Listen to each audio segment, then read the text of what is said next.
lagi kita di channel yang penuh imajinasi, informasi gratis, tidak bayar. Subscribe. Assalamualaikum warahmatullahi wabarakatuh. Apa kabar Sobat Jelata? Mudah-mudahan kita semua selalu dalam keadaan sehat dan tetap semangat. Hidup hanya sekali, mari kita buat berarti. Hidup juga sesaat, tentu lebih elok kalau kita buat bermanfaat. Hari ini Bang Kica berada di Jalan Tamrin dan sekarang menuju Patung Tani, hendak berputar arah menuju ke arah Jalan Sudirman.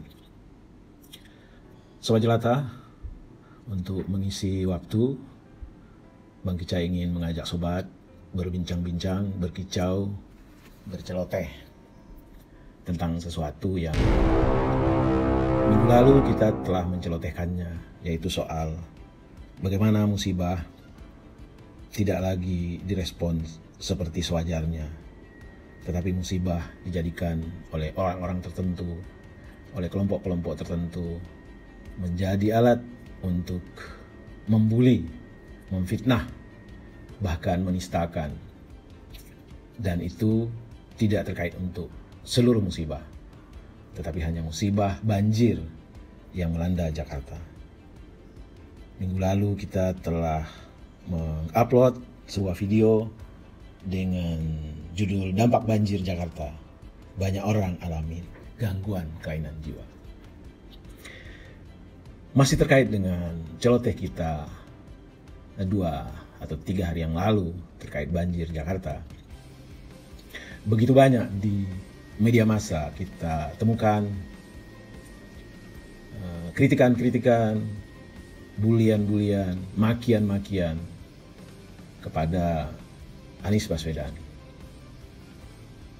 Bulian, makian, cacian yang kadang-kadang untuk kita yang berpikiran sebagai masyarakat yang Pancasilais, banyak sekali yang kata-katanya, caciannya, makiannya itu lebih kepada ekspresi dari rasa busuk hati, rasa tidak senang karena makian cacian tidak berdasarkan fakta data yang sebenarnya. Dan Bang Kica mencoba cari tahu apa reaksi dari Anies Baswedan terhadap cacian, makian, kritikan, bulian, dan Bang Kica tidak menemukan. Anies diam, Anies anteng, Anies sepertinya tetap istiqomah, mencoba memberikan yang terbaik untuk menyelesaikan banjir sedang melanda DKI di beberapa titik. Dan alhamdulillah, ikhtiar Anies berhasil. Dalam bilangan 1 atau 2 hari, titik-titik banjir tersebut bisa dikendalikan. Lalu pada tanggal 20 Februari, DKI mengeluarkan sebuah daftar. Barangkali inilah jawaban terhadap kritik-kritik, terhadap bulian-bulian, terhadap cacian-cacian. Menjawabnya bukan dengan kata-kata, tetapi dijawab dengan data. Ya, data yang dirilis oleh DKI tersebut adalah data banjir besar yang terjadi dari tahun 2002 sampai dengan tahun 2021. Tentu saja sampai dengan tanggal 20 Februari. Jadi ingat guys ya, ini dari tahun 2002. Data yang disajikan adalah data banjir besar yang secara spesifik menyajikan tanggal terjadinya, lalu data curah hujan pada tanggal tersebut, jumlah RW yang tergenang, luas area yang tergenang, dampak banjir pada area strategis, dan lain-lain sebagainya. Intinya, yang disajikan bukan data kumulatif banjir setahun, tetapi data di mana titik-titik banjir terjadi. Jadi spesifik pada tanggal tertentu di tahun yang disebutkan. Dan data tersebut dengan sangat mudah bisa diakses di situsnya BPBD DKI. Dan bisa juga disilang dengan pemberitaan-pemberitaan media massa di periode-periode yang disebutkan. Banyak reaksi terhadap data tersebut Dan tentu reaksi-reaksi yang muncul tergantung kepada intelektualitas orang yang meresponnya. Dan sejauh yang Bang Kicca amati, ya data tersebut tidak diterima oleh kelompok-kelompok yang selama ini memang katakanlah berseberangan posisinya dengan Gubernur Anies. Bang Kicca tak hendak berpihak di kelompok A atau katakanlah kelompok yang selama ini mengkritisi Anies, membuli Anies, mencaci maki Anies, dan tidak pula berpihak atau katakanlah berdiri di kelompok-kelompok yang mendukung atau berempati kepada Anies. Bang Kicca ingin kita bercerita, kita berceloteh di sini untuk mendudukan masalahnya pada proporsi yang sebenarnya. Karena begitulah seharusnya orang berakal, orang yang autentik bersikap. Bang Kicca ingin mengomentari apa yang dilontarkan oleh orang yang bernama Ade Armando yang dengan amat serius merespon data banjir besar yang dirilis oleh DKI pada tanggal 20 Februari 2021. Inti dari narasi Ade Armando adalah pemerintah Anies Baswedan terus bermain kata dan data. Untuk melindungi diri dari kecaman, mereka menyebarkan data yang menyesatkan. Yang terbaru adalah publikasi data banjir yang pernah melanda ibu kota dalam 19 tahun terakhir. Publikasi ini memang tidak menyertakan penjelasan apa-apa. Jadi tiba-tiba saja pada 20 Februari Sabtu lalu, sebuah tabel buatan Pemprov DKI tentang data banjir menyebar melalui media sosial. Dan jelas tujuan mereka adalah membangun image bahwa Anies sukses mengendalikan banjir, termasuk mengendalikan banjir tahun ini. Mereka berusaha membangun image bahwa Anies jauh lebih mampu mengendalikan banjir dibandingkan Ahok dan Jokowi. Tapi sayangnya, untuk membangun kesimpulan itu, mereka harus menggunakan tabel yang menipu. Tabel itu dibuat dengan apa yang kita kenal dengan istilah cherry picking. Pembuatnya hanya menyajikan data yang akan mendukung kesan bahwa Anies berhasil, sementara menghilangkan data yang bisa menunjukkan bahwa Anies sebenarnya gagal. Dan ini memang hal yang lazim dilakukan para penipu yang secara licik memanfaatkan statistik untuk menyesatkan kesimpulan. Ini benar-benar tudingan serius dari Ade Armando. Dan untuk membangun tudingan tersebut, Ade Armando menyertakan argumentasinya. Saat ini Bang Kicca tidak ingin atau kita tidak masuk dulu kepada bagaimana cacatnya logika Ade Armando dalam membangun argumentasi untuk menyimpulkan hal-hal yang tadi saya sebutkan di atas. Bang Kicca sejenak ingin kita pergi ke ruang lain. Kita mau bercerita hal lain yang mungkin nanti ada benang merahnya yang Bang Kicca ingin hubungkan dengan argumentasinya Ade Armando atau narasi atau kaidah-kaidah yang dipakai oleh Ade Armando untuk membangun kesimpulannya ini.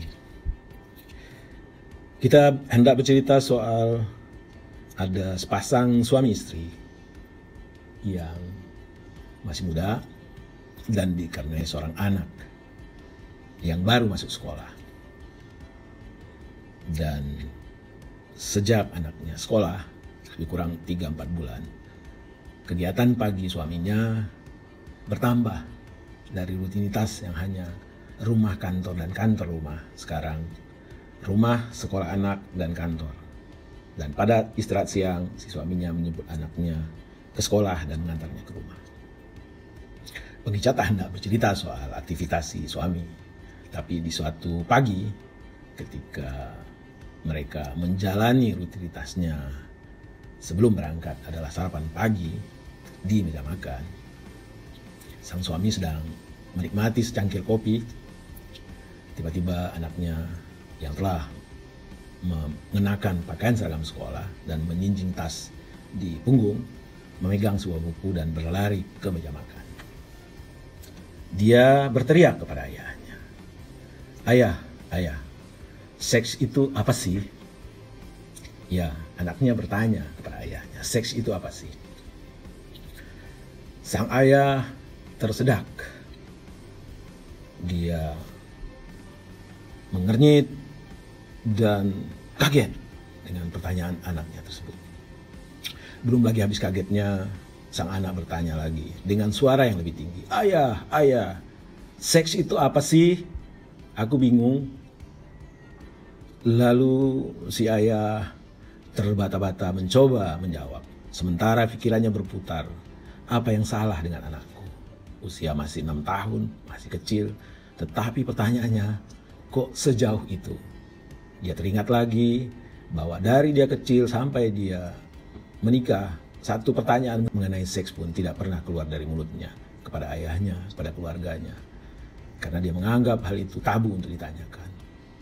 Apakah ini menunjukkan bahwa zaman sudah terlalu majunya saat ini, sehingga hal yang tabu pada periodeku itu sekarang sudah tidak lagi?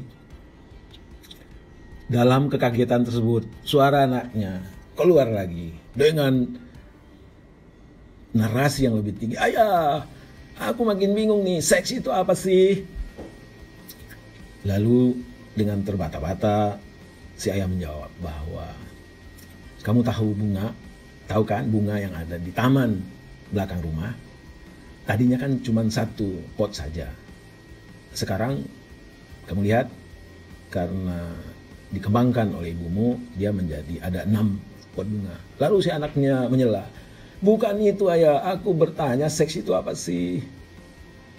Lalu ayahnya dengan narasi yang lain lagi menerangkan, weh anakku, kamu tahu kan kalau lagi musim hujan, di kolam rumah kita ada kecebong kecil.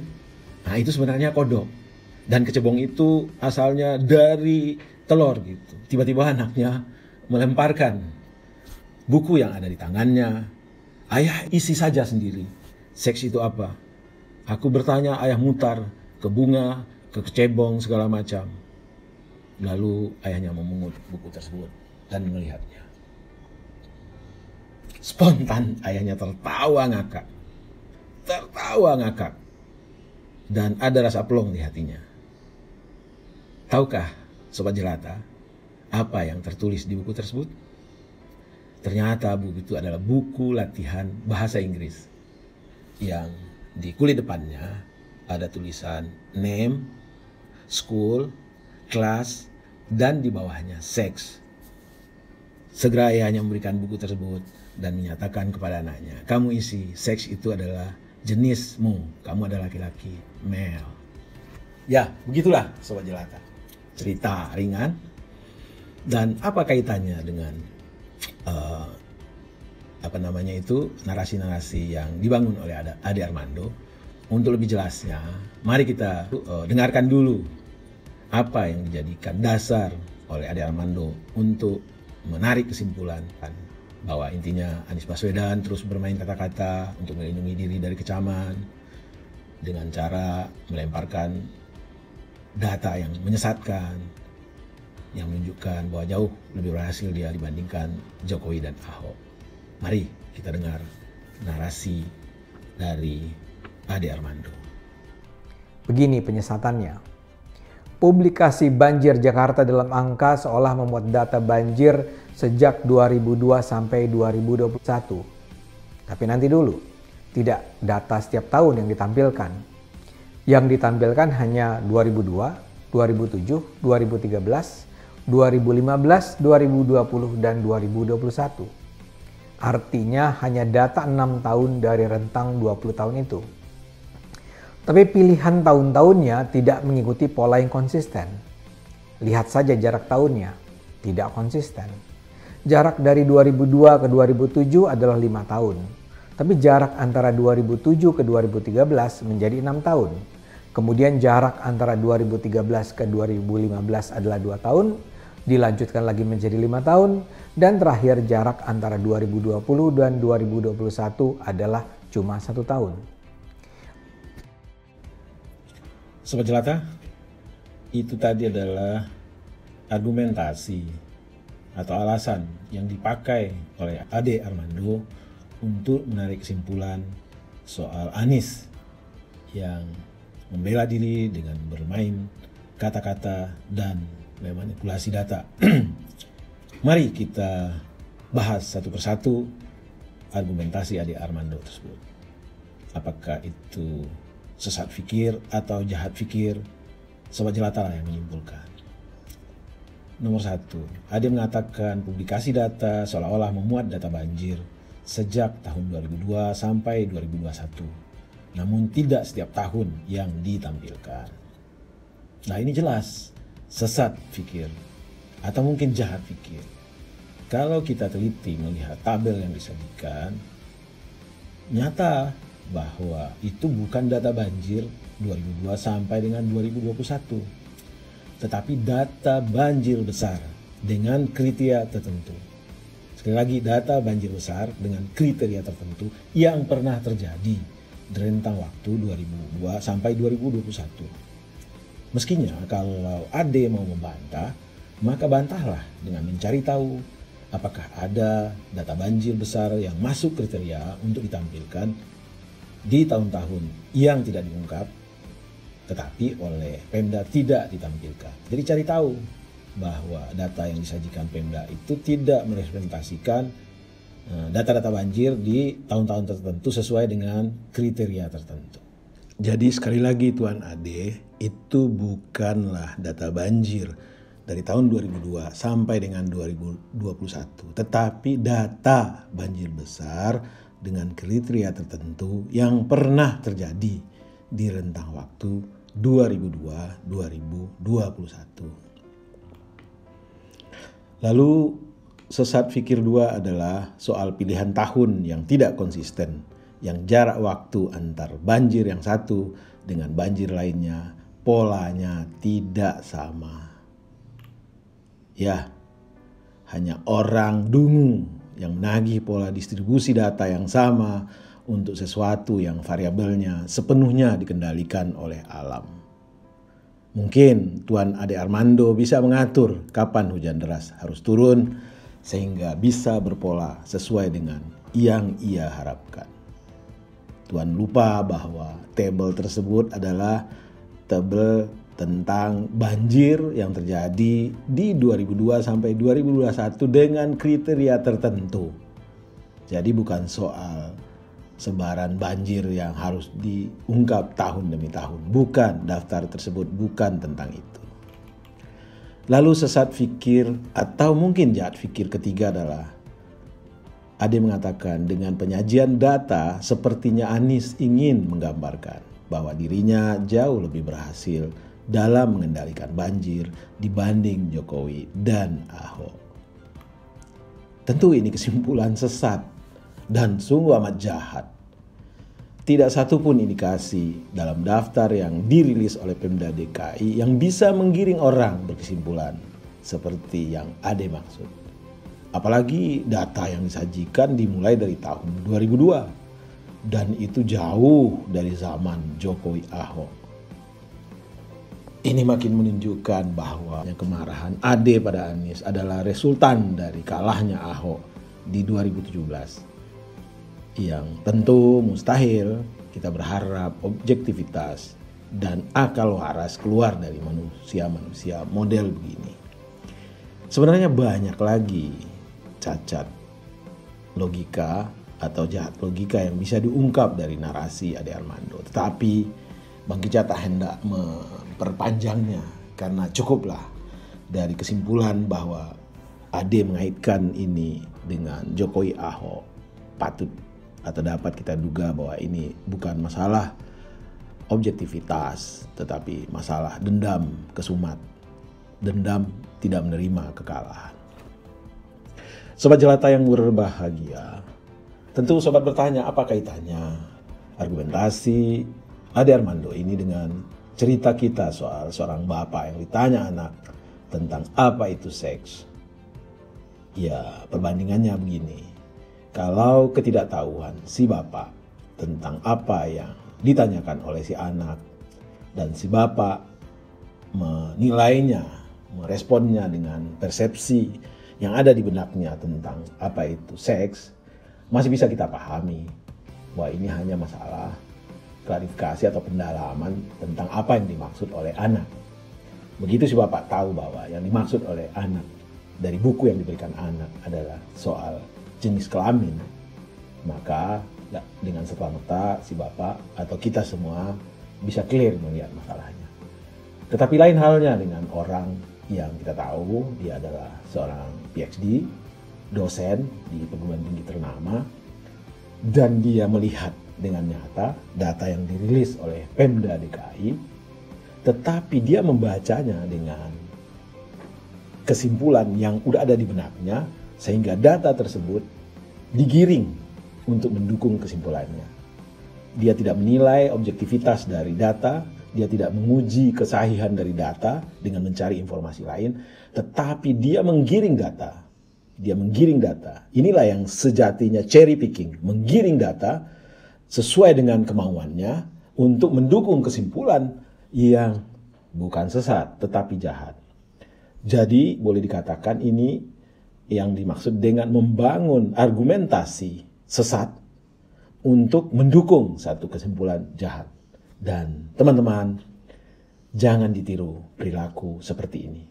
Ini perilaku yang sungguh sangat tidak beradab, sungguh sangat tidak intelektual, dan apalagi menarik-nariknya dengan sesuatu yang tidak ada kaitan sama sekali.